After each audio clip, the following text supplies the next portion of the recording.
डेरा इस्माइल खान में खुदकुश हमला, 2 जवान शहीद। ISPR के मुताबिक खुदकुश हमलावर ने सिक्योरिटी फोर्सेस के काफिले को निशाना बनाया। शौदा में नायब सूबेदार यासिर शकील और सिपाही ताहिर नवीद शामिल। दोनों शौदा का ताल्लुक कोहाट से था।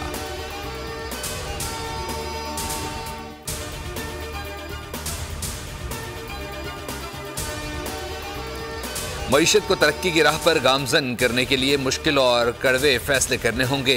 IMF का एक और प्रोग्राम नागुज़ीर है। स्टाफ लेवल मुआहदा हो गया। अगले माह $1 अरब की किस्त पाकिस्तान को मिल जाएगी। वज़ीर आज़म का खुसूसी सरमायाकारी सहूलत कौंसिल के अपेक्स कमेटी इजलास से खिताब। कहा, army chief general Asim Munir और उनकी टीम का शुक्रगुजार हूँ। गरीब आदमी पहले ही पिस चुका है। बिजली चोरी को 50% भी कम कर लें तो बहुत फ़ायदा होगा।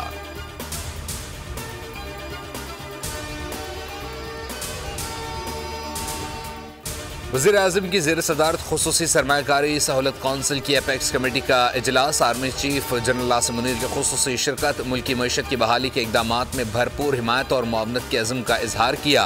कहा, मुआशी सलाहियत के मुकम्मल इस्तेमाल के लिए महफूज माहौल की फराहमी यकीनी बनाई जाएगी।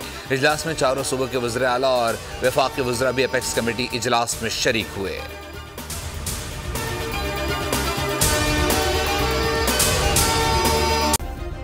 सब्सक्राइब करें और बेल दबाएं ताकि कोई खबर रह न जाए।